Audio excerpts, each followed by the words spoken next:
Well, good evening, everybody. Welcome to the Planning and Zoning Commission regular meeting. And I would like to call the meeting to order. It's 6 o'clock. If you could please join me for the Pledge of Allegiance. Allegiance to the flag of the United States of America and to the republic for which it stands, one nation, under God, indivisible, with liberty and justice for all. Okay, we do have under this citizen comment period. We have one citizen that signed up to speak, Sonia Jimenez.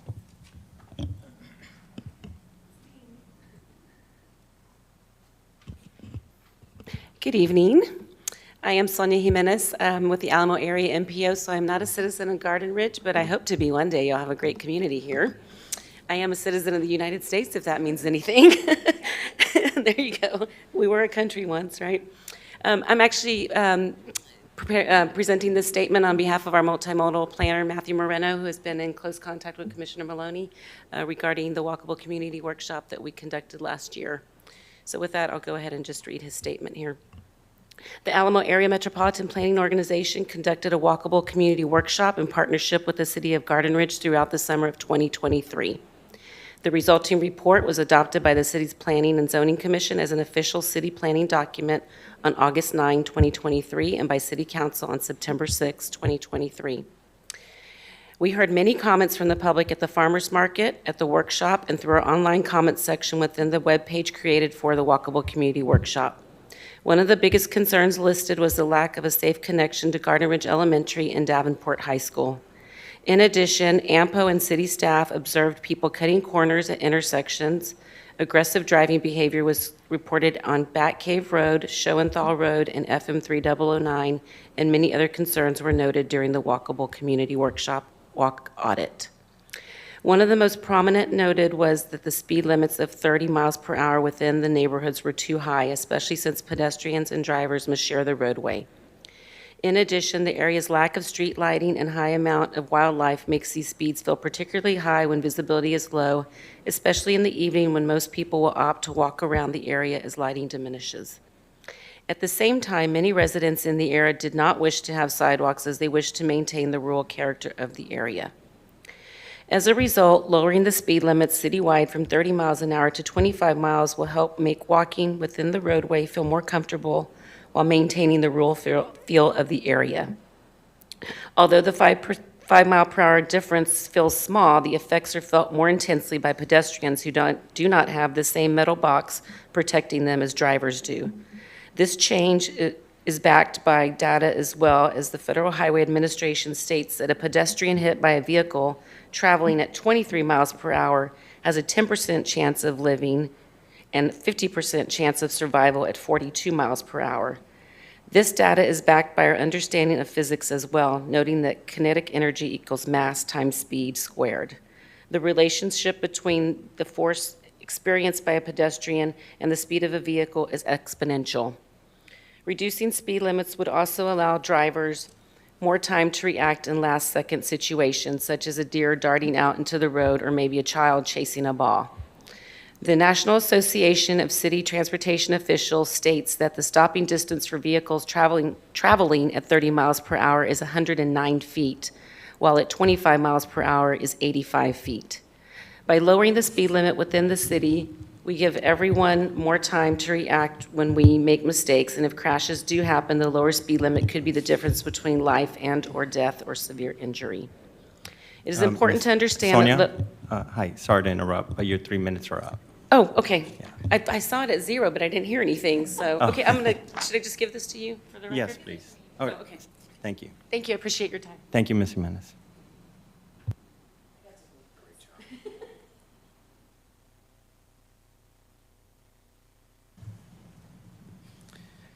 Moving on to item 4, business items. Item 4A, approval of the minutes for May 8th, 2024, the Planning and Zoning Commission regular meeting.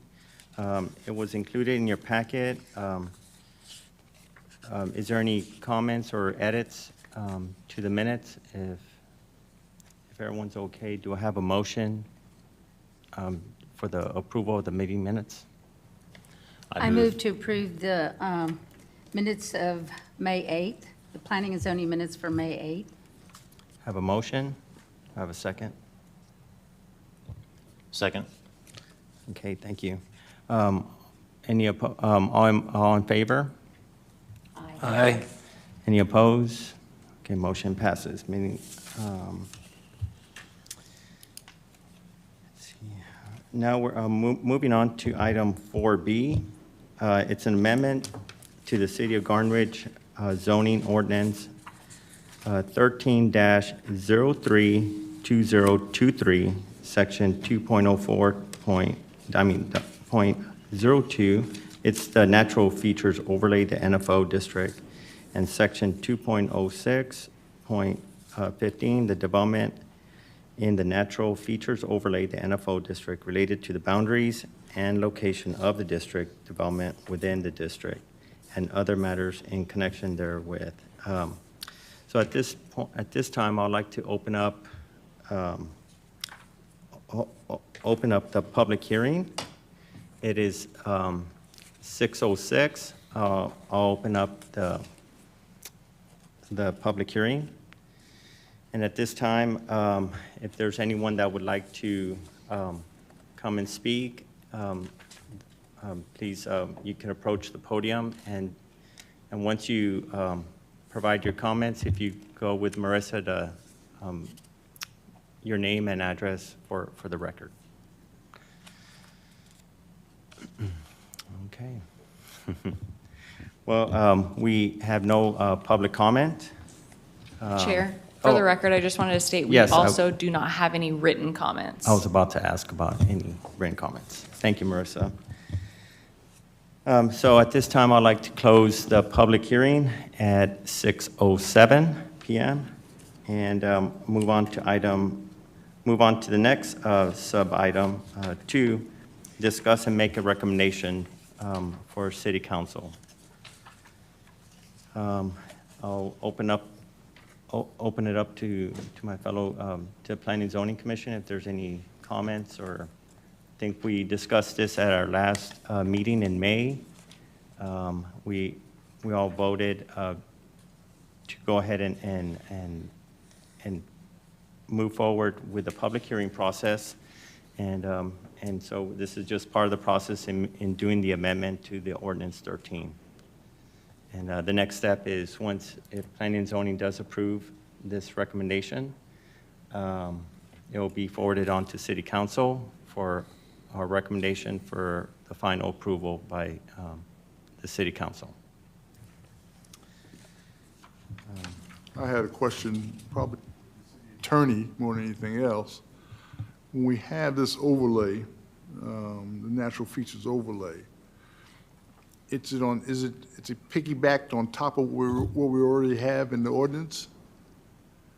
And if it is, I see some things that talk about, I thought I had underlined it so I could go to it quickly, about some building things with building materials, and I know specifically we can't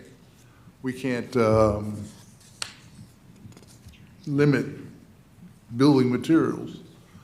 Is it different in a natural features overlay? So I'm going to answer the first question first. So yeah, overlay districts, that's exactly how they work. There's the base zoning, and persons must comply with the base zoning.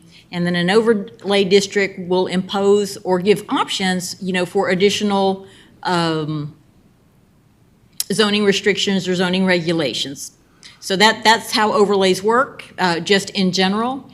And for the natural features overlay, the thing that we have to remember is that the restriction on building materials applies to the actual residential or commercial buildings itself. So anything that is going in the natural features overlay, generally speaking, as to the shade trees, the any concrete work or dividing of roadways or any of that, That's not the actual structure itself. And so, you know, to the extent that the city has gone through in this natural features overlay district and laid out, you know, buffer zones, foliage, shared driveways, or recommendation of people working towards shared driveways, that sort of thing, the city is, you know, not violating any of those building material restrictions. Okay, thank you.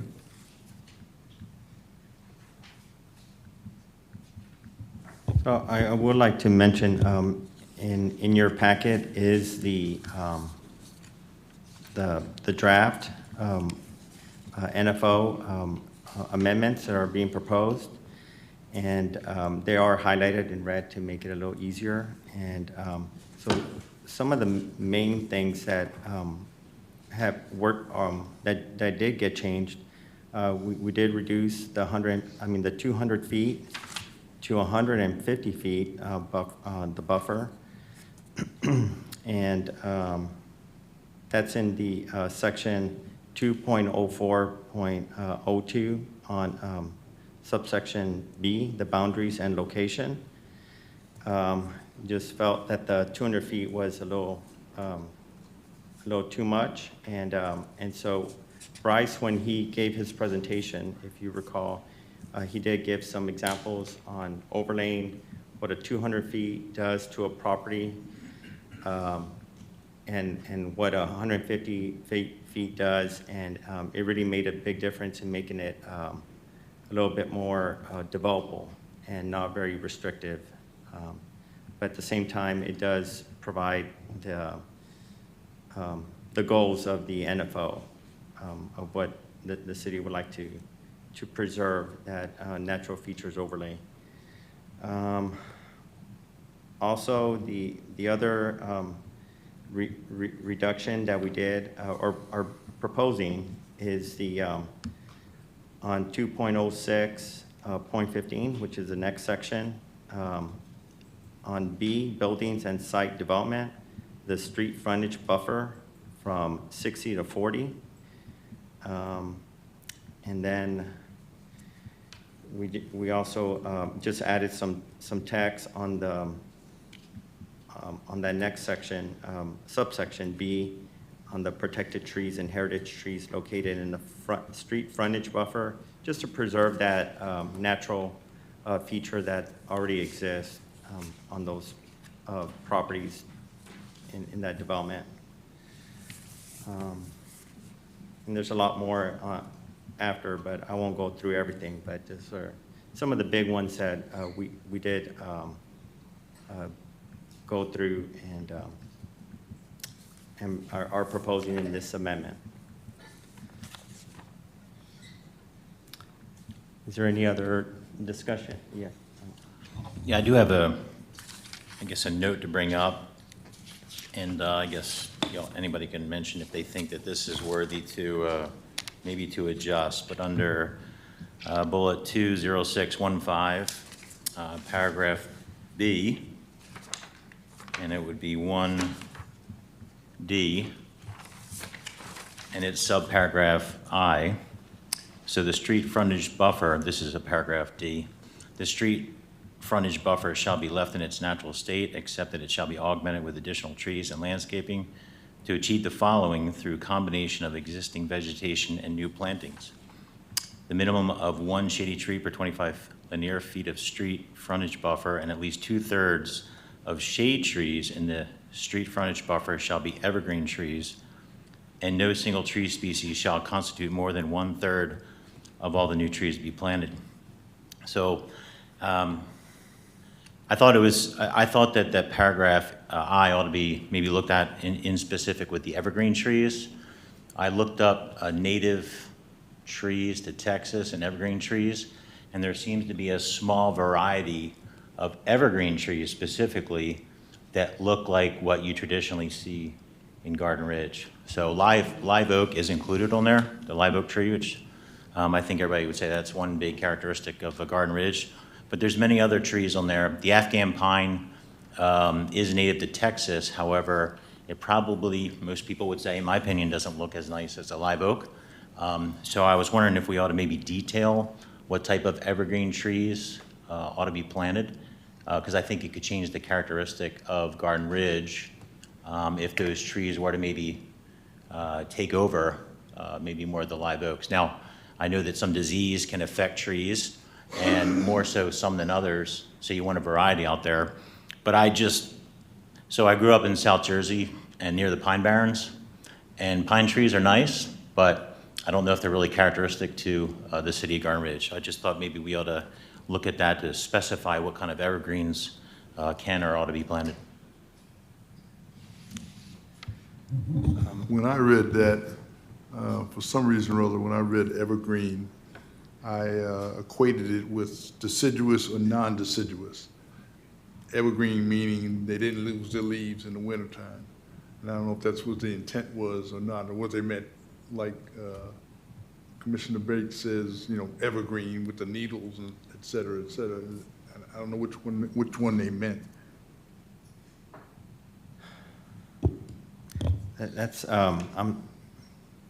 didn't think about that. I guess, Cynthia, is, when it's listed like evergreen, just not specific, the tree, can we get specific or? So, yeah, I'm going to say right off the top of my head, let me pull up the ordinance itself to see if we've already got these things defined in there, then, it's already defined within the ordinance and that, and that's that. But let me pull up the ordinance right quick and I'll find out.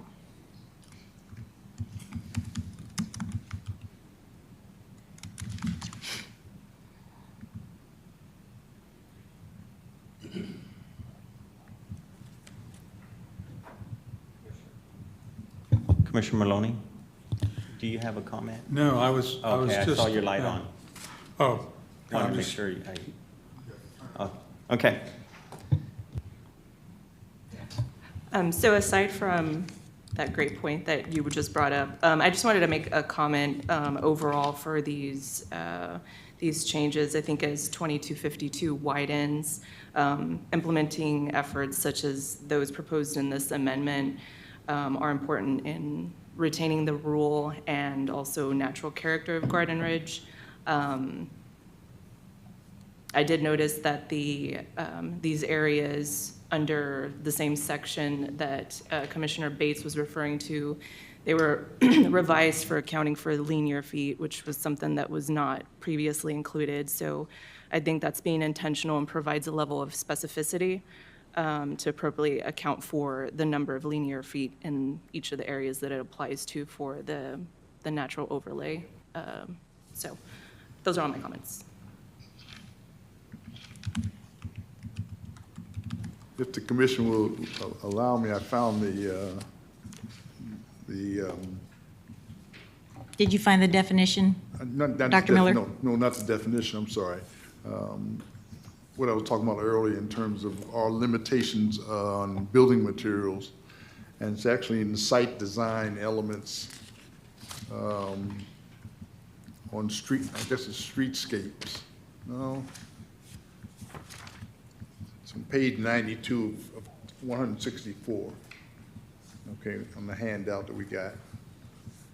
And it says all buildings or sites, except those buildings or sites used for single-family residential, must incorporate at least 4 of the following design elements. And it goes through 8 elements, and we have to have at least 4 of them. And the first one that caught my eye was stained wood building accents. And that's what I was referring to. I don't think we can, yes, they do have 7 other things they can choose from, but I don't know if we can actually say, or should we include that as one of the ones we prefer?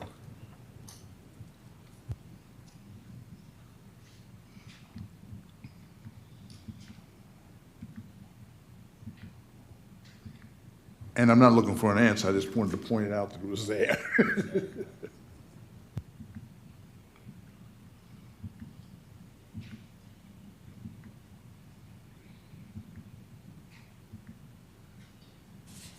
That's a good point, Dr. Miller. I know the city can't dictate what kind of building materials, because of that, the state legislature passed that a couple of sessions ago. September 2019, I believe it was. Right. Because it was right after we finished Right. with our first itineration. But I think we could, Cynthia, correct? So, so I'm going to go back to the evergreen question there. So what I'm finding in here, I don't actually see that it's defined within the ordinance, unless I'm totally blind, and that could be.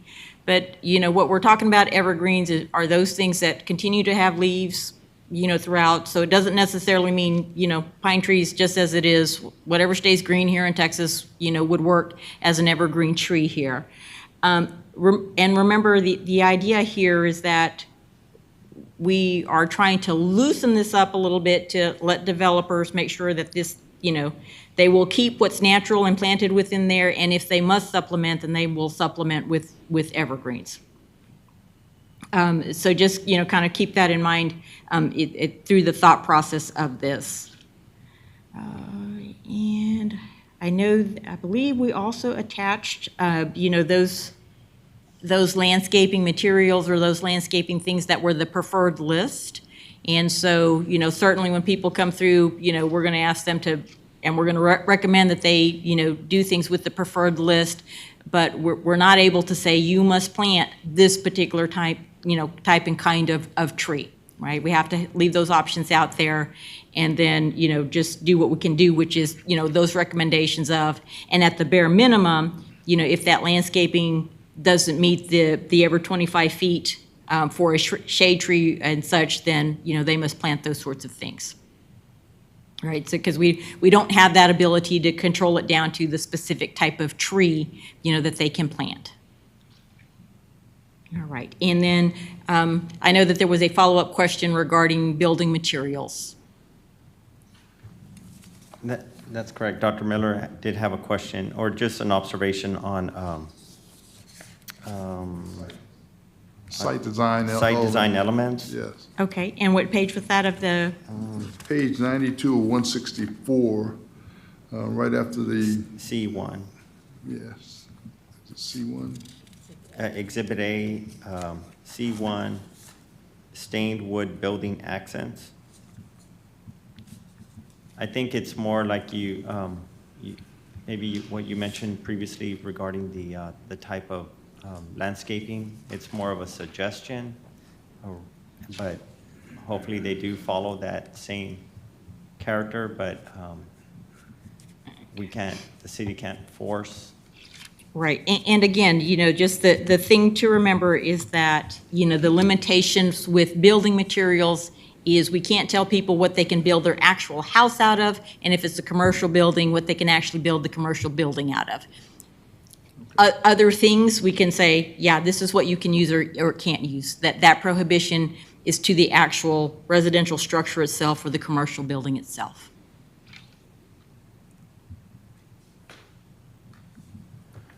So ma'am, if I may, just to clarify, I guess I somewhat disagree that we ought not to, well, how'd you put it? That we can't dictate the different types of tree that ought to be planted, where I think this verbiage specifically states the type of tree that ought to be planted. In addition, there's also a shade tree type and an ornamental tree type. I think that if I think I understand the business aspect. Yeah. Yeah, And because we can tell them what types of trees, we want shade trees, but we can't tell them specifically which of the, various varieties of shade tree they can plant. so maybe it'd be worthy to note a tree or a shade tree, evergreen tree that looks similar, or the type of a live oak tree in its liking, that those types maybe ought to be. And this is just, an example of maybe how the verbiage could be changed or ought to be changed. I think that if, with the business aspect, people probably say it all comes down to money. I'm not a business expert. But if money's tight, maybe they won't put a nice tree in there, maybe a not so nice tree. And then trees tend to grow more trees. So I think we ought to be careful how wide, we open up the aperture because more can get in. Commissioner Bates, I know in our previous, in the previous ordinance, it was very specific. It did list out the type of landscaping materials but I think going back to the new ordinance, it did just provide some flexibility, but at least to achieve that goal. And it's more of, and I understand what you're saying, but can be very restrictive in that nature. At least, if it's a shade tree, the city could try to, steer them in the right direction, or try to, recommend some of the natives that are in the area, which will probably survive, have a better survivability, because they're more adaptive to the terrain and the different temperatures that we have here in Texas or in the edge of the hill country. Not a lot of rain, so I'm sure they'll want to put something that is going to survive and still have that same aesthetic look and feel. No, I think that makes a lot of sense. There's also a big concern about the oak wilt, right? And we do a lot of protective measures there, and I've said things to people who are trying to cut down trees, businessmen and such, cut down trees outside the time period. Maybe it ought to be something evergreen trees native to Texas. It seems like there's a specific list out there, as opposed to introducing a species maybe outside of Texas that could bring in maybe an invasive species of type tree, shrub, or maybe bugs that like those new trees and can cause them to spread and grow. Chair Jockman, if I could be recognized. Please. So, Commissioner Bates, I think I'm trying to understand your point of view, and that is that it seems like you're concerned with the 66%, the 2/3, being if it's an evergreen tree, is that a reference basically to either a cedar elm or a cedar tree? Is that an evergreen tree? Is that what we're talking about? So I didn't see the cedar elms on there. I was surprised when I looked up natural trees, natural evergreen trees to Texas. Now, it was Google, not an official source. I'm not an arborist, but taking a look at this, I was like, oh, wow, there's a lot of different types of evergreen trees out there. Some are pretty, not so pretty. I know that's subjective, but we know what we think we know, or I think I know what's characteristic to the Garden Ridge, the live oak, the cedar elms, and I would have expected cedar elm to be on there, and they're not. And I think they're more of a prettier tree, if you will, the cedar elms. Absolutely. Live oak is my favorite, if I can say Right. that, but Sure. the cedar elms. And I've come to appreciate the live oak coming here from another part of the country, and it's just interesting. So it's grown on me, if you will. No pun intended. Again, Chairman Jockman, so the term evergreen tree is a generic term. Was this verbiage in there on the last iteration? We did not change that particular word, or we did? Those particular words, evergreen trees? I mean, I guess. Commissioner Maloney, no, it was there. Okay, It's just, it had the minimum of 6 shade trees, of which Oh, at right. least 4 shall be evergreen, and no single tree species shall constitute more than a third of all required trees. That's what it was prior. And now it requires 1 minimum shade tree per 25 linear feet of street frontage buffer. And at least 2/3 of the shade trees in the street frontage buffer shall be evergreens, and no single tree species shall constitute more than a third of all new trees. So it was some revision to it. But the evergreen was still there prior.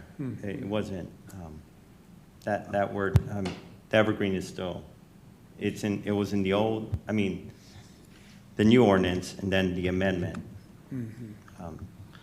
well, not to belabor the point about evergreen trees in this discussion, but would you feel better, Commissioner Bates, if instead of 2/3, there was a lesser number of what the generic term evergreen trees means? No, the quantity seems to be appropriate. It's just that evergreen tree, that definition, from what I understand, is pretty wide. So, and yeah, I'm not trying to belabor this. And from what I can tell, it is not included, evergreen is not included in the new ordinance that was approved and dated, that we have, getting there. Could I ask But the anyway, city, our recent ordinance, but it is new verbiage in our draft version. could I ask the city attorney then, if we changed evergreen to deciduous or we change evergreen to deciduous, does the city attorney think that's going to get us into trouble No. and not be specific enough in the future? Right. No, I don't think so, because, because when you take the section, item D, in its entirety, it starts out with the street frontage stays in its natural state, right? So for most of the properties that we're looking at, that natural state means, keeping those trees that are currently existing, which are going to be native trees. And then that next piece is, but if you must supplement that natural, because for some reason there's a section that doesn't have, the natural landscaping there, then this is how you would supplement, or this is our recommendation of how you supplemented.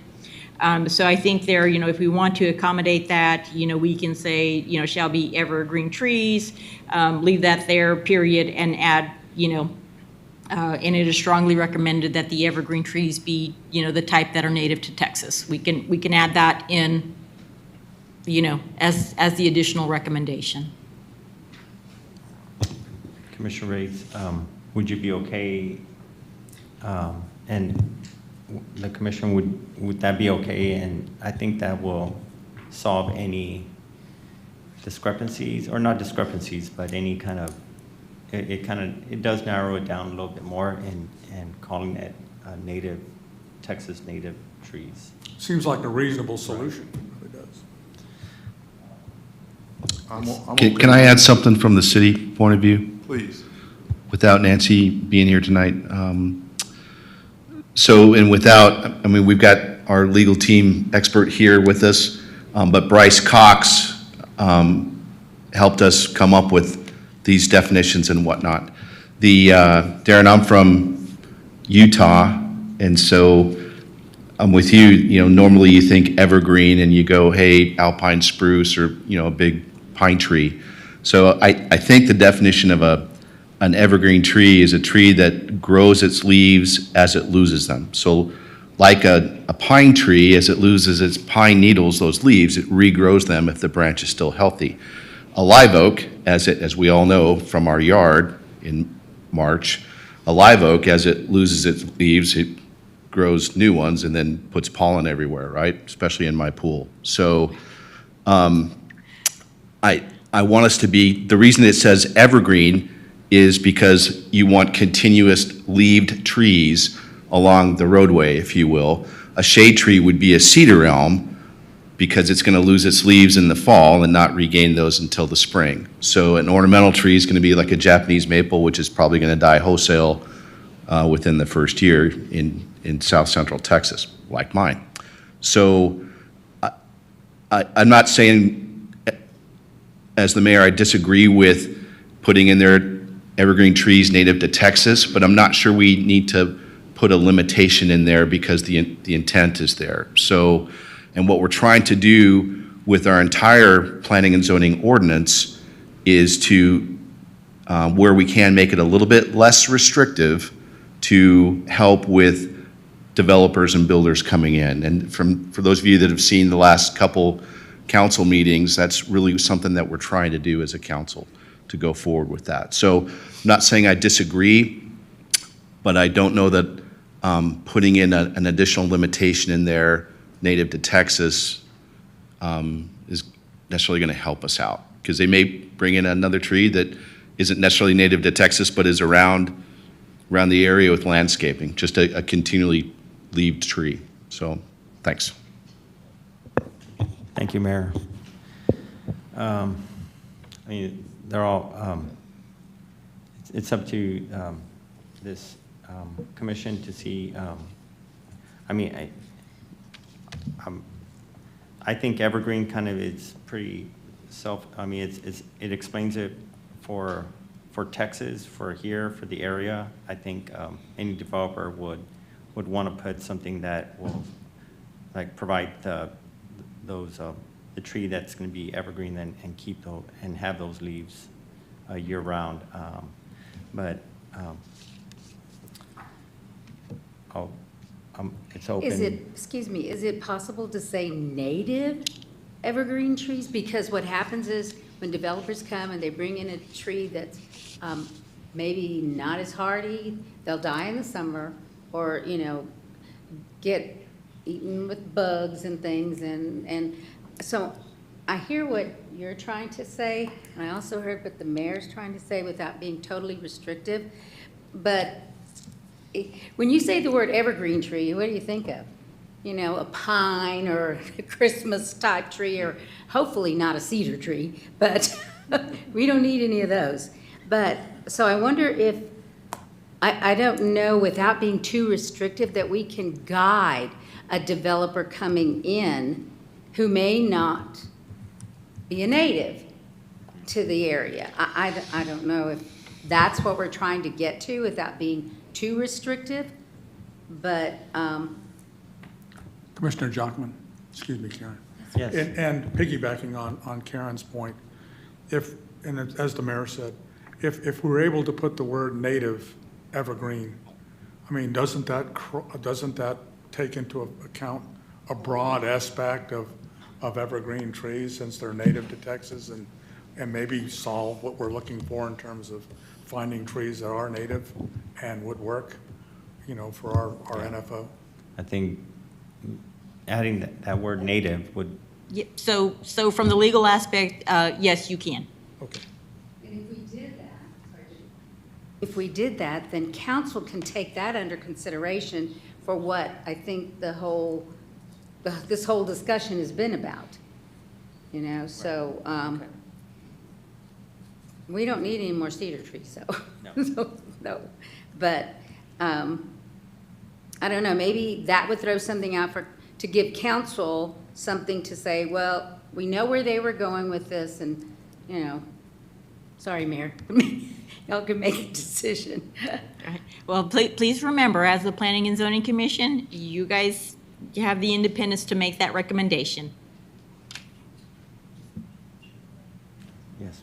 So just looking up evergreen trees native to Texas, excuse me if I get this wrong, but the Juniperus virginian is also known as the red cedar, and that is a tree that's probably familiar to you right around here, which you just mentioned, Commissioner Diaz, that you don't really want more of, but that's exactly what it is. So Right. Now, But before we kind of get off on that tangent, please remember that the ordinance also has in here some species of trees that are prohibited, period. So, and I think we did include some of those cedars, on that list, right? So again, we don't want to, get too bogged down in this, because remember, anybody that comes in, it's the whole ordinance that they have to comply with, not necessarily one small section. Chair, if I could also point out that while we are considering just one section of the ordinance, in order to be consistent throughout the entire ordinance, I would recommend just leaving it as evergreen, because we refer to evergreen in many sections of the ordinance. And so if you change it here but not in other places, you're then leaving confusion for city staff to try to interpret when you want native evergreen and when you don't. So I just think they need to be consistent, but tonight we're only considering this one amendment.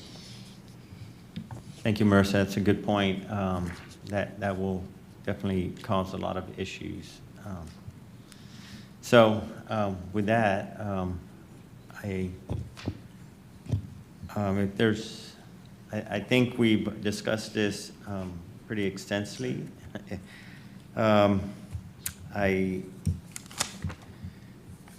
will move to, let's see, go back to my agenda.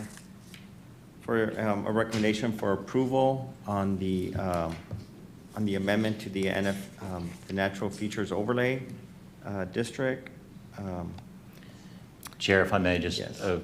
for the discussion piece, just have one more thing. So it was mentioned about the specific trees prohibited, and is that just 2 types? Am I interpreting that correctly? On page 57? Or is there more?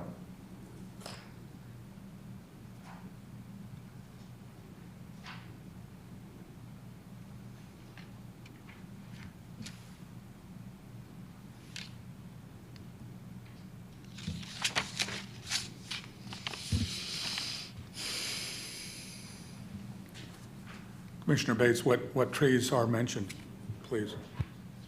So the 2 trees mentioned is the Texas red oak and the Schumer red oak, which I'm guessing probably invite the oak wilt in. But again, I'm not an expert, but I believe that's why. I'm not exactly sure. I believe I think it is, because those are trees that are more susceptible to introduce oak wilt. Yes, and then I also point out that the zoning administrator has that authority to limit additional trees and species, and we did that to allow for the flexibility as different things is learned about these trees. There's that flexibility to limit those without having to amend an entire ordinance and go through the process. So the ordinance gives that capability to the zoning administrator, which is our city manager. Okay, and the city manager, I don't want to be disrespectful, is probably not an arborist. I don't know if we had an expert opinion on this. It's probably best, in my opinion, to maybe have a more conservative approach on the verbiage in there for the draft, and then if we need to open up the aperture later, we can. But once it's opened up to any type of evergreen, it's kind of hard to reverse course and come back. So maybe as developers come in and say, oh, well, I would buy this property and develop it, if you could put the Texas red oak in there, then we could take a look at that maybe. But it might be, well, sir, ma'am, it invites the oak wilt into Garden Ridge, and we don't want that. Or maybe they want the juniperus, cedar tree to come in here. And we could say, okay, well, maybe we'll open it up to that type tree, even though maybe, from what I understand, a lot of people don't like that tree. I like it because it provides shade, or shade, and shade is, desirable real estate around here. But I think there are, as we would agree, prettier trees out there that are described as evergreen, and not so pretty ones.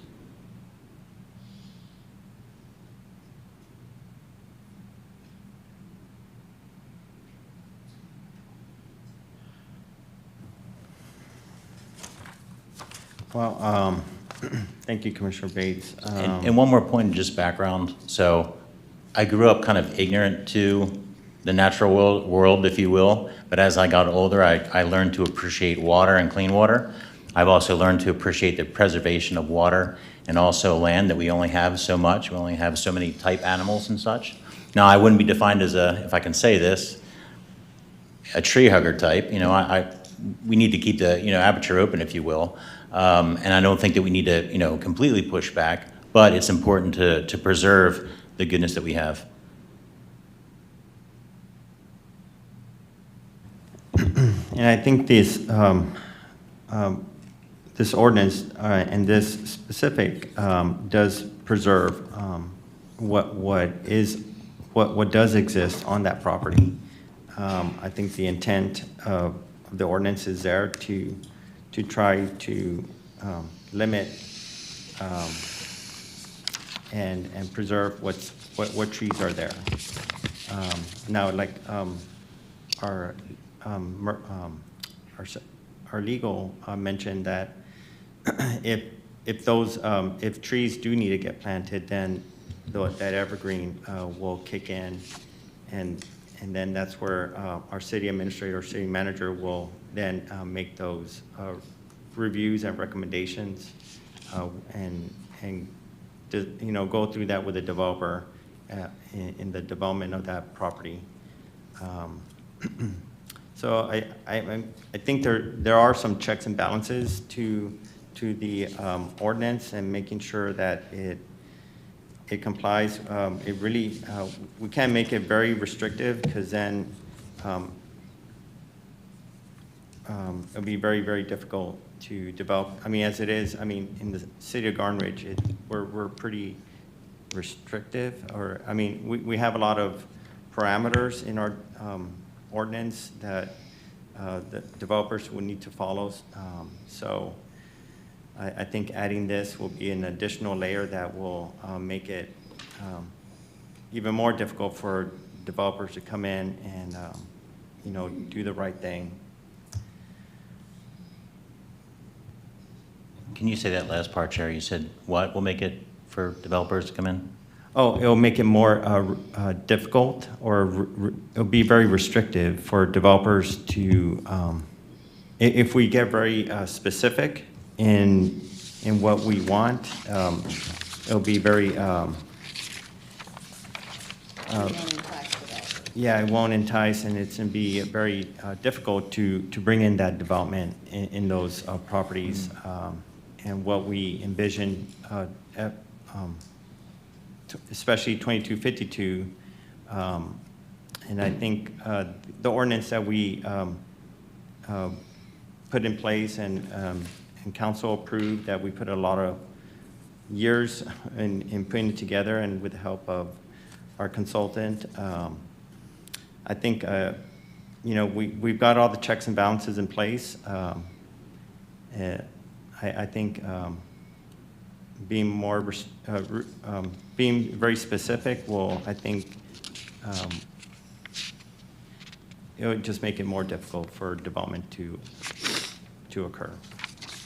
So the natural features overlay paragraph has grown from maybe a quarter of a page to now almost a page and a half, and it's a lot more specific, it's a lot more detailed, and I think that's the intent of the natural features overlay, is to keep the natural look of Garden Ridge, of what we know.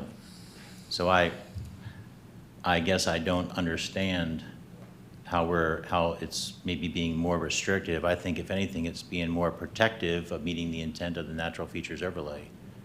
I mean, we already detail the types of trees, well, the types of trees, the shade tree, ornamental tree. It's got to be, you know, so many percentages, if you will, or fractions of that natural feature overlay area. Now, where you reduce the area, I don't have a percentage number, but we have the linear feet in there. So I don't know if, I think that, you know, we're kind of tightening things up with the natural features overlay, but we're leaving one spot wide open where, you know, unless we're kind of experts in that area, that natural world area of trees and bugs and pests and that kind of thing, you know, you could open yourself up, or we could open ourselves up to a disaster. I mean, I've heard of property out in West Texas where people have lost acres of live oaks due to the oak wilt and not being protective thereof, and that's, you know, it's a lot of investment lost.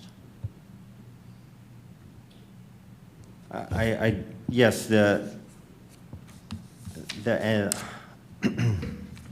this ordinance, or the NFO did get expanded to get a little bit more, provide more information, because it was a little, it didn't provide a whole lot of information, and it left a lot of gray area out there that, so this kind of filled in the gaps, and also reduce those buffers, which will make it more appealing to add this overlay on an existing zoning.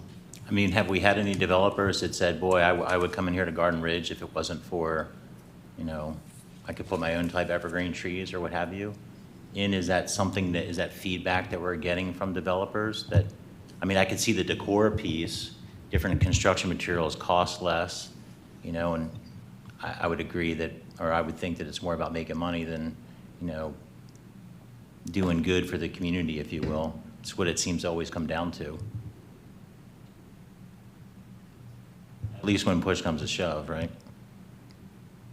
It's not my place to move things along, but we've talked about this ad nauseum, in my opinion. And if we're ready for we're a recommending body, not a deciding body. We have 2 of the 5 council members in attendance, and they've heard the discussion. The rest of the council members can dial in or look at the video and see our discussion. And I'm ready to move it forward to them to make their deciding, for them to decide. And I'm ready to make them a recommendation and forward it on to the city council. I don't know about the rest of the commissioners. Yeah, and Commissioner Miller, I don't mean to talk about this ad nausea, but we're at Texas Open Meetings, and this is really the only time we can sit here and hash this out, even though, in my opinion, it's kind of minuscule. You know, maybe we could talk outside, but we can't do that. So it's in this forum that we need to spend our time. I agree, and city council will have another shot at this in their public hearing. So, I mean, I have an idea of a recommendation to add to this paragraph, evergreen trees native to Texas, or something of that like. I'm just curious your thoughts.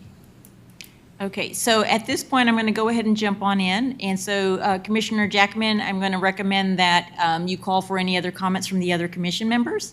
And then from there, if Commissioner Bates wants to make his motion, to accept the proposed draft with the amended, he can make that motion, and then we'll just, continue on through there. Okay. Do we have any other comments from other commissioners on this? Okay. Commissioner Bates, any final comments? No final comments, but I'm personally ready to make a recommendation Okay. or a motion. So I move to accept the draft as is with the addition or supplement that the evergreen trees stated in the paragraph discussed under 20615B1 DI, that the evergreen trees shall be native to Texas. I second it. So I have a motion and a second. Do I have an approval for that? Call for the vote? Call Right, you call need for the vote. Well, do I have an approval? Or All in favor? all in favor? Aye. Aye. So, Commissioner Maloney, Bates, Karen, Dr. Miller. Okay. So I got 4 ayes. Any nays? 2 nays. Nay. Okay. With that motion. It's okay. So I have, the motion passes, and so this will then now go to City Council for their recommendation and approval. Thank you for that discussion. Moving on to item 4C, the Garden Ridge Walkable Community Workshop Report Subcommittee update. I have Commissioner Maloney. Yeah, thank you, Chairman Jockman. Before I get started with my remarks, I wish Nancy was here this evening. Hopefully maybe she's watching streaming. But I want to thank both Nancy and Marissa for their excellent work as our city manager and our city secretary. Working together and independently, they thoroughly review the issues presented before the Planning and Zoning Commission to ensure these issues are put on the agenda at the next meeting for commissioners to review and discuss. And as you heard this evening, Marissa chimed in, with some excellent comment because of what she's known from the past. In addition, the comments that I put forth from my meeting with Nancy and Chief Eberhardt that the subcommittee, both myself and Dr. Miller were involved in, they're in your packet for your review if you haven't had a chance to look at those. So those are that's the kind of attention to detail that both Nancy and Marissa put into their jobs every single day. So further, your coordination when it comes to subcommittees with other city officials to communicate to the parties involved so the meetings happen and actions take place. You've done that certainly with the ones I've been involved with, so I'm grateful. And I think your actions are commendable. I'm very grateful for their service to our residents in the city of Garden Ridge, so thank you both. And Nancy, if you're watching, hope you had a chance to hear that. Okay, Sonia, you set me up perfectly. Sonia from AMPO this evening in the short time that she had, and she didn't get to finish her comments, but she set me up perfectly for my discussion, and that is, I think it was, Marissa, at the May meeting, we discussed two of the items from the walkability study that I brought up, which Dr. Miller and I considered low-hanging fruit that could be discussed and perhaps action be taken on. One was speed limit, and the other one was what we call stop bars at intersections, at stop signs, excuse me. And so on July 16th, both Dr. Miller and myself met with Nancy and Chief Eberhardt. And the point I tried to make with them was that, we don't have sidewalks, we don't have street lights, and we have residents that do walk and jog and ride bicycles, and they have to share the roads, at least where I live in Garden Ridge Estates, they have to share the roads with vehicle traffic. And that's been grandfathered to everyone's knowledge, I think, that lives in Garden Ridge. The streets were made wider, as Nancy and the chief suggested. The streets were made wider intentionally so that the roadways could be shared with the vehicles the roadways could be shared with people that do walk and ride, et cetera. Does it mean that it's any less dangerous? At times, no. The speed limit at 30 miles an hour is, as Sonia has brought up and as I've discussed with AMPO, it seems a bit too much for me, too fast. So what I referenced to the chief was this transportation code that has the authority of a municipality to alter the speed limit using the term safe prima facie, and that's the authority to lower the speed limit from 30 to 25 without any additional speed studies, which are expensive and those kinds of things. Well, Chief Eberhardt came back to Dr. Miller and myself and explained that, well, first of all, he asked me, do I have any data? Do I have any data to show that there are accidents or any accidents or, traffic data, speed limits, speeding tickets, et cetera? And I said, well, no, I do not. And then he said, he didn't have any data. I mean, so, first of all, he asked if I had data. Then he said, I don't have any data. He said, I have, I've looked at the traffic citations, I've looked at the traffic accidents, and he couldn't justify lowering the speed limit for those two reasons, which made very good sense to Dr. Miller and I. So from that particular point of view, Excuse me. we did move on. Excuse me, just Yeah, a please, second, go ahead, Molly. Dr. Miller, please. He didn't have any data, but he Right. said he had a analyzer out there at some time. Right. And didn't see any problems with people speeding. Yeah, and I'd like to get to that here in a minute, Commissioner Miller, but thanks for bringing that up. That's a good segue to, so anyhow, we didn't have data. He didn't have data to support lowering the speed limit. All right. And then I asked about stop bars, intersections, specifically within Garden Ridge Estates, because unlike the gated communities within Garden Ridge,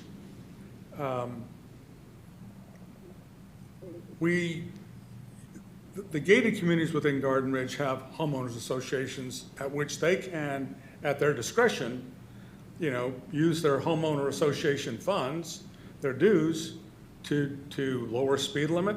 They can put stop bars in places. They can do all those things that, because Garden Ridge Estates does not have an HOA, primarily, we can't do that. So as Dr. Miller suggested, what the chief recommended that he would do, and with Nancy's approval and blessing, was he would use a traffic analyzer within Garden Ridge Estates. He had to find a good location for that thing so that he could try to measure the traffic patterns as far as speed and those kinds of things. And then the other thing he would do is he would review the areas where the three-way stops or three-way stops, excuse me, primarily, and two-way stops, where stop bars might significantly help, because what stop bars do, as we all know, is they are a demarcation point for a stop sign. And in Garden Ridge Estates, where I live, at the intersection of Hickory Bend Drive and Cedar Branch, there are stop bars there. They're just faded. You can't see them. So, so I think as far as next steps, Marissa, I'm hoping that we'll hear from the chief and Nancy that over the coming weeks, I'm hoping before the next meeting, but I don't know that the chief will have the ability to make that happen, is that we'll get the traffic analyzer in place, and that he will review, or have his officers review the high use intersections, such as Cedar Branch and Hickory Bend Drive, as well as where he lives, which is, I think, off of Grass Creek, and I forget their actual road that he's on. Review those intersections to see if we can get those stop bars that are currently there painted, and thereby, at least give people the idea that there is a demarcation point with a stop sign, so please stop there. Commissioner Miller, anything else to add, sir? I would add that you were much too kind in your characterization of our meeting. We had no data whatsoever, and the chief pointed it out, and he couldn't argue with it. We had no scientific data that said people were speeding and not stopping. He had no accident reports or anything of that nature. All we had was anecdotal. Cars look like they're going fast, and looks like they're going past the end of the street before they stop, and that's what we had. So we had to back off on that right off the bat. I thought it was low-hanging fruit. To me, if the city could just lower the speed limit, let's do it. Okay, had nothing what's called, but the chief was more scientific about it, and I would have to agree. In terms of the stop bars, I saw it as the stop bars are there. All we had to do is paint them because they're faded. And it was interesting when I looked into the stop bars, it's not just paint. They have reflective material in them, and some of them aren't even paint at all. They're a thermoplastic sheet that goes down and gets bonded to the asphalt. And that led us to the unspoken implication, which is always money. You have to pay for the paint or pay for what's called, and you can't argue that. We don't have the money to do it right now. Sometime in the future, maybe. I came away with two unspoken implications from the meeting, and I was satisfied, by the way. The negative one was money, okay? We don't necessarily have the money, although we can speak to that a little later, maybe. The second positive one was, and these are unspoken implications from both the chief of police and the city manager, that we would relook these, this problem, if you will, in the future when FM 2252 is completed and the traffic patterns in the city may in fact change. And so we can look at it again in the future. I'm satisfied with that and was ready to move on after that. Commissioner Maloney and Dr. Miller. I really appreciate y'all's time in meeting and meeting with the chief and with Nancy. I mean, I think it'll be a good idea to, you know, I guess once that traffic analyzer is completed, maybe we could report back to the Planning and Zoning Commission. And then as far as the stop bars are concerned, I mean, I know they were painted and they're faded. They were painted at some point. Did Nancy indicate, like, I guess, what is the frequency of those? Like what Public Works, it didn't sound like Public Works was involved in that committee. Yeah, you've got a good memory, Chair Jockman. So I believe it was at our May meeting, her initial response to the stop bars is that is maintenance, that is city maintenance. And that, you know, our city folks could get out and do a survey of those intersections and then report back to her, and then, in fact, report back to us about when or if and when they could be done. Subsequent, that was, you know, before we had the meeting with the chief and Nancy. Now, I think they're together in the idea that, as Dr. Miller stated, that the analyzer and the chief reviewing the higher use three-way stops, that he would look at those and then report back to her, and then in turn get back to us. So I don't know. I guess what I'm saying is initially it was going to go one way with our city service folks, and now I think it's going to be a review by the police department. Yeah. Well, at this point, it's just a report. There's no action necessary. You know, I think we'll leave this on as a standing item for our next meeting. If that's analyzer is completed by the next meeting, or it may be a couple of more meetings after that once everything is completed. But we'll keep that item on there. Thanks, Chair. That seems reasonable. Okay. Thank you. Let's see. Get back to my agenda.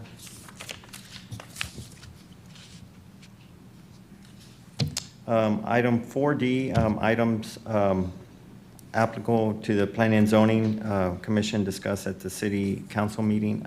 I wasn't able to attend the meeting, but and I haven't had a chance to review that the City Council meeting. But I do know there was some discussion on there regarding on the Unified Development Code, the UDC they referred to. But I don't have much more to report back. I just know that was discussed. It was presented to City Council. I don't know. Was there anyone else there in attendance? I, in fact, was at the city council meeting. It's a hobby of mine to go to city council meetings. The city council meeting prior, I thought was interesting as well, because one of the discussions was, and I have it written down here, and budget reserves. There was a discussion about budget reserves. Turns out the city does in fact have some money. Okay, because we have reserves put away that, to put it kindly, exceed the reserves of our surrounding cities for whatever reason. And so it gives us some leeway to spend some money on some things that we previously had thought were unattainable. And most of the city council on the subsequent meeting, city council meeting, pretty much was in agreement we're going to spend it on infrastructure. But I thought it was interesting that we do have some money available. So that brought it back to my I didn't want to bring it up again, but well, we can get these stop bars painted. But I left it at that. This last city council meeting, I thought that was even more interesting in that they had a presentation about the uniform code, and there was a presentation by Silva Associates about economic development. And it was an excellent presentation. Something that I was going to ask Nancy or Marissa if we could get the young lady to come back and present it to planning and zoning, or recommend that my co-commissioners look at it. It was very, very interesting, and in terms of where the city should be going or could be going in terms of economic development. I myself, over the course of the last several years, I'll say, have been frustrated in the lack of progress, although it's some of our ordinances and things, I think, were designed to be very stringent, and I had no problems with that. I just have a problem with my role in making recommendations to city council about some of those things, because looking down the road, the tax basis may not be there. It won't be in my lifetime. It may not even be in the lifetime of my legacies. But somewhere down the line, we cannot, as a city, keep relying on property taxes to sustain the services that we're going to need in the city. And that's why we make the big push for the commercial development. And I don't know if everybody in the city, based on, in my opinion, based on demographics, is on board with that idea. But that's not for me to say one way or the other. But I think sometimes, I'm sure you guys know that sometimes I'm an outlier when we vote on things, because I'm looking down the road for that, and maybe I should be interpreting the ordinance as strictly as some of my co-commissioners do. I don't know. I'm trying to say there should be some leeway there sometimes. But the economic development presentation was excellent, and if you don't know where I think the city's heading or can be going in the future, that may be something that everybody should hear. First of all, everybody should hear it in the city. Every citizen should hear it. And we have to make a decision down the line whether or not we want to be a bedroom community that outgrows our tax base, or whether we want to be a commercial, have some commercial development and try to balance that. My opinion is, over the last X number of years, that we've fallen further and further behind our surrounding cities. I've seen Selma, which has a big tax base, Schertz and Live Oak, and everybody else gets all these businesses and stuff. And in all truthfulness, if people say, we don't want that here because we can just drive 2 miles and we can get it, I can't argue with them, because we can, in fact, drive 2 miles and get anything we want. And so I think the question for planning and zoning is, where do you want us to go with things? As a city, where do you want us to go with things? And maybe, I hate to say this, maybe the ordinance is outdated already. Because it took us 5 years to get where we are. But maybe it's outdated already because the citizens don't necessarily want to go along with that.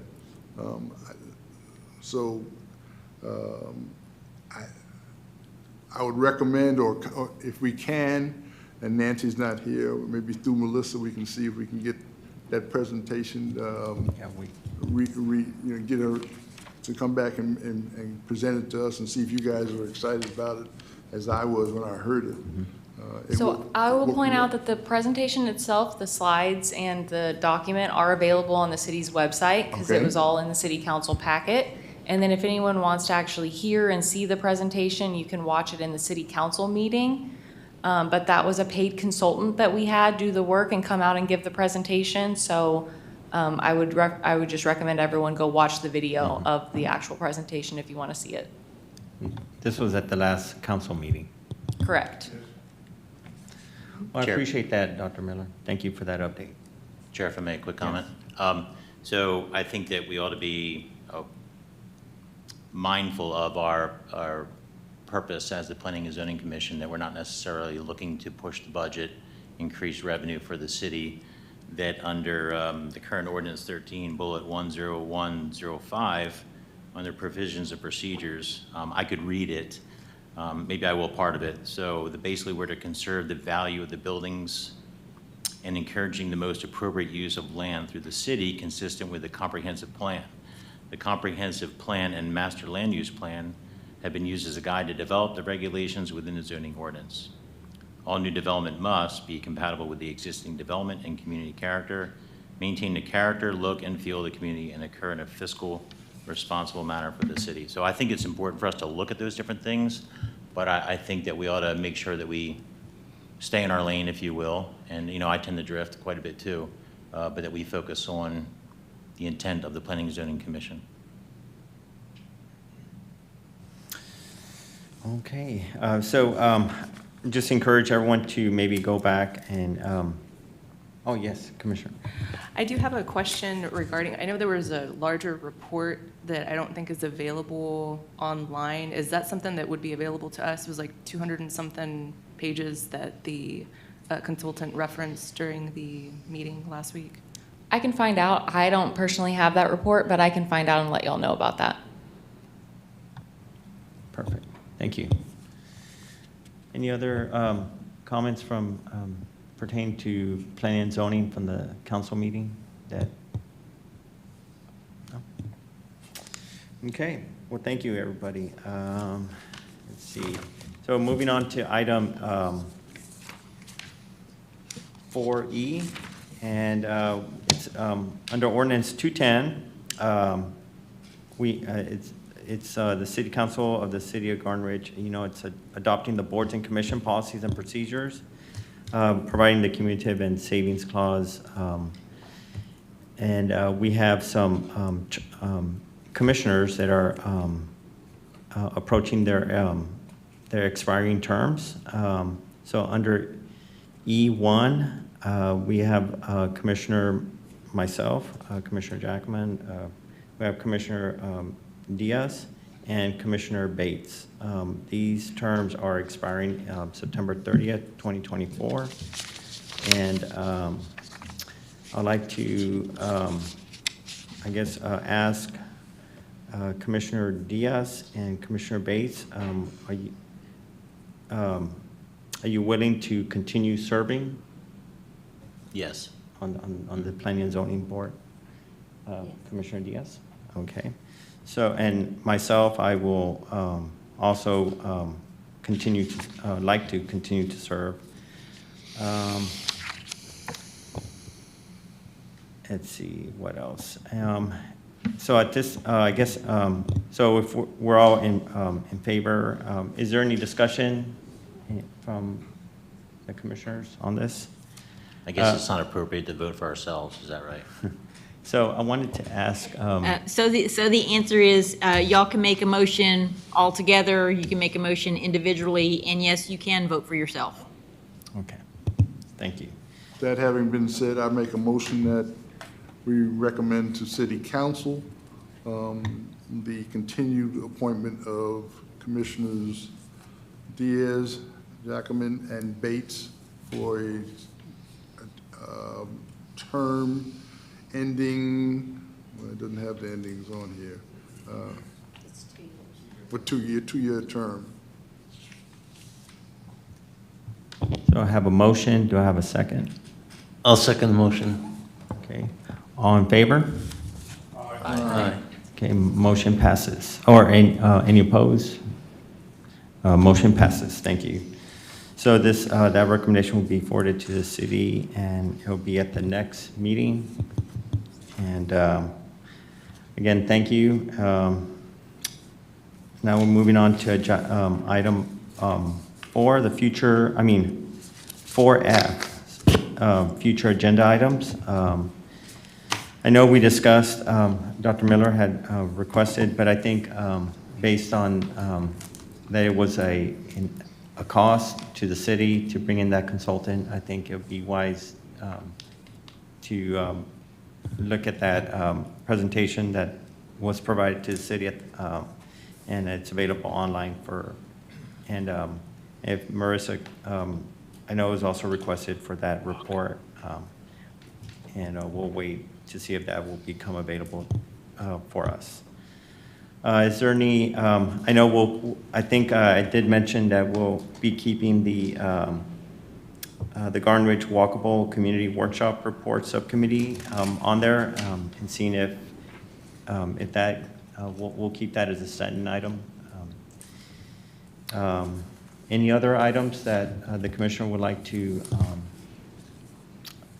see at the next meeting? Chair Jockman. Yes. Per Dr. Miller's comment, and I think that he made a good point in that we've talked about Ordinance 13 perhaps being outdated. I wasn't here for when it was put in effect, and I know a heck of a lot of work went into that thing, but I think for those ordinances, 13 and whatever other ordinances that pertain specifically to the Planning and Zoning Commission, that we should consider taking under, to look at those and see about ways that we can potentially make recommendations to the city council to improve them. And I don't know if I'm terming that properly, but it just seems like a good idea. Okay, got that, and be discussing that and with Nancy, our city administrator, and see how we could see if that's something that we should be looking into. And, Thank you. And any kind of considerations. Any other recommendations or items you'd like to discuss? Or Chair, can you go back and tell me what exactly you want to put on the agenda for next month in relationship to what Joe Maloney just talked about, so I know what to brief the council? I believe, what I understand is basically that the existing ordinance 13, what you were saying, Commissioner Maloney, is that maybe it'd be worthwhile to consider looking at and seeing where items could be updated. Improvements could be made. You know, we talked about specifically, I think it's paragraph section 2.707 that deals with, commercial property, you know, and do we need to review Ordinance 13 and specific areas of Ordinance 13 that the Planning and Zoning Commission makes recommendations to the city council, so that, you know, do they need to be changed? Are they outdated, as Dr. Miller suggested? And not only that ordinance, are there other ordinances that are pertinent or particularly to the P&Z that we could look at and maybe make recommendations to the city council that we think, now this obviously is going to take some time, but that's the idea. Yeah, I think with Ordinance 13, since it's so new and it's still going through the process with getting it implemented with the developers, and so I don't know, I think that's something to maybe look at maybe in the future, but I don't know. I think it's too early to maybe do that, but it's something I think maybe look at in the future. But I think it's a little too early to because it just got adopted and it's finally being implemented, and but I think it's something maybe to keep that agenda item on there for maybe the future considerations, but until there's more review or development that comes in and gain feedback from the developers. Because I think right now I think we're kind of going off topic, but with all the future commercial development, time will tell how this ordinance needs to be looked at again. So is that going to go on next month's agenda, or is it not? I think I wanted to maybe talk to Nancy and see, but I don't think it will, just based on there's too little to analyze or to look at right now. Chair, if I may, just to provide background, like we did, Commissioner Manoli, there was an extensive relook at the ordinance 13. It took a long time it was an extensive overhaul. So I think that there's a fairly good looked at product that we have. Maybe look at it piecemeal in the future. I'm not saying it will be on the agenda item for next time, but maybe kind of look at that for potential input on the agenda. And Chair Jockman, I'm good to table it. It doesn't have to be, it's just, I think it's something for the future we need to think about. Right. No, and I mean, I took it as something to look at. It's not necessarily at the next meeting, but maybe it's something that we keep behind our mind, to think about as this ordinance 13 gets implemented in the future. I think it's too early but it's something to think about as we move with, as the city gets developed. I agree with you. I hate to muddy the waters, but I'm gonna have to. The ordinance has only been in effect for a year or so. But development of the ordinance dates back at least 5 years, 4 or 5 years. And some of the things that we thought about back then may be outdated, that's all I'm saying. And I say that because the intent 4 or 5 years ago was in line with what we thought the city wanted. But my neighborhood and neighborhoods that are adjacent to the developing areas speak up as they should and as it's designed when something is getting ready to be built along that corridor that they don't agree with. And it doesn't really put us in a bad place. I think it puts city council in a bad place to have to decide and appear to be going against the will of the citizens, at least the ones along 2252. Now, you can say that's their job and that's what they're elected to do, but they also have to live in the neighborhood. Along with that, I was pretty sure what we wanted to do in terms of development until at the city council meeting, and I didn't bring this up, they had a So I'm going to jump in here only because this item is placing items on the agenda. And so we're kind of having some discussion here that's not listed as a discussion item for the agenda. So we kind of narrow in on what do we want on the agenda for next month or future months. And it sounds like to me that the easiest way to do this is perhaps let's do a check with city manager and city secretary of other ordinances that need to be reviewed, and they can bring a recommendation back to y'all so y'all can make a determination from there. What would that look like? Okay. All right. Well, with that in mind, I think